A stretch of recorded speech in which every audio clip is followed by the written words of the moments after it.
Stop. You know we can't afford to play any Beatles songs in this video. Most of my videos are claimed anyway. Just play something else, please.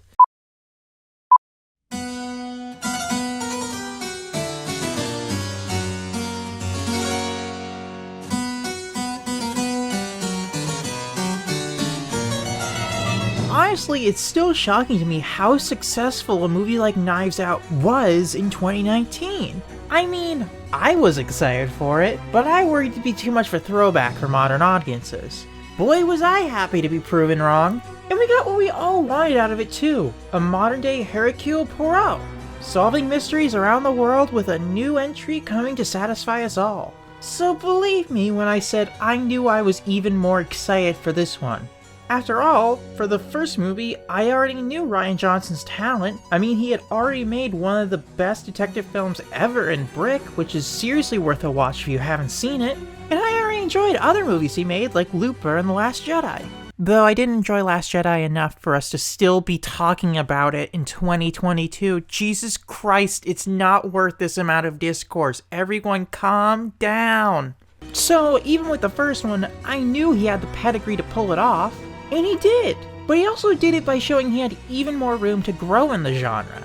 It was clear he was holding back a few cards, and I was interested to see how Benoit Blanc's future mysteries may go. And once this was announced, I was pumped.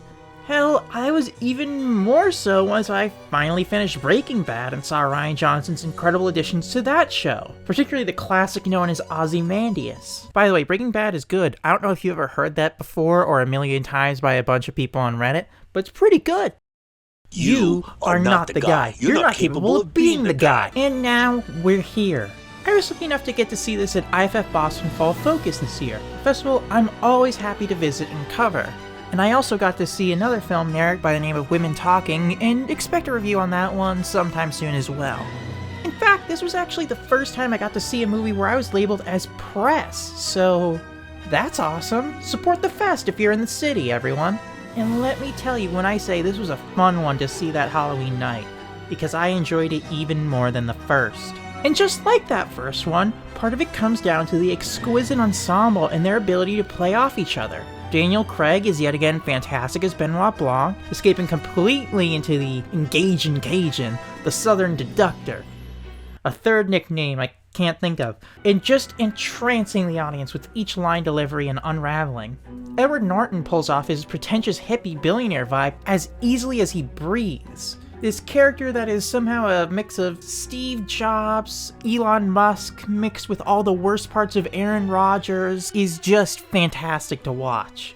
Leslie Odom Jr., Kathryn Hahn, Kate Hudson, Dave Bautista, Jessica Henwick, all of them are great. But arguably the most impressive of them all is Janelle Monáe. And no, I don't just say that because I'm a sad gay who loves Dirty Computer, though yes, that is true. But no, they just kill this role, perfectly encapsulating all they were meant to do. They are a chameleon in this role, and one where I didn't know it was even them until the very end. The Electric Lady is fittingly electric, and Rian Johnson here is no slouch. As usual, the man has an eye for dynamism, unique shot selection and blocking that adds an oomph to each scene, and vibrant editing to match from longtime collaborator Bob Ducasey. It all just brings forward the speed and anxiety needed for a winding mystery like this. Fittingly, it's like a wound-up Jack-in-the-Box, and you're just waiting for the next shoe to drop, and the filmmaking matches it through exquisite use of focus, dollies, and incredible Steadicam shots. Speaking of which, the writing here is no slouch either. Admittedly, like the first Knives Out, I remember finding myself a bit conflicted on my feelings on it at first, but just like that first one, it soon becomes clear there's way more beneath the first act than you could imagine, and it becomes a film you can barely pry your eyes off of, even to eat your popcorn. Funnier than the first, full of even more quotable moments than the first, and an intelligence brought to the mystery that made it all the more satisfying to see it unravel. And it helps that, just like the first one, it does not pull its punches. It is heavily thematically driven and will not shy away from being that, which is refreshing in a world full of blockbusters that are in love with being as broad and inoffensive as possible.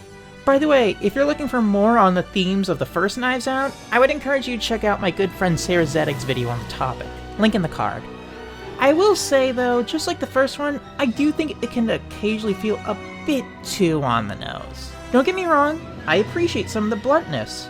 Again, I like that it doesn't pull its punches or try to be inoffensive, but it was a bit disappointing to see some very typical jokes about shallow, dumb models and broy alpha dudes when it came to Kate Hudson and Dave Bautista's characters. They aren't the worst, Lord knows I covered a worse version of the former in Don't Look Up, but it still feels like, while you may not be pulling your punches, you need to still have technique driving all those punches, otherwise you can falter when landing a few specific ones. And I'm trying not to spoil much of the film, so I won't give much specifics, but I will say there were a few moments that did feel sort of more obvious than others. Like they were revealed and I kind of felt like I expected to be more surprised. Like I expected the film to be more clever than that. Most of it is indeed very clever, and I do appreciate that, but there are a few things, just like the last film, that I kind of wish were mildly tweaked to be a bit more obfuscated.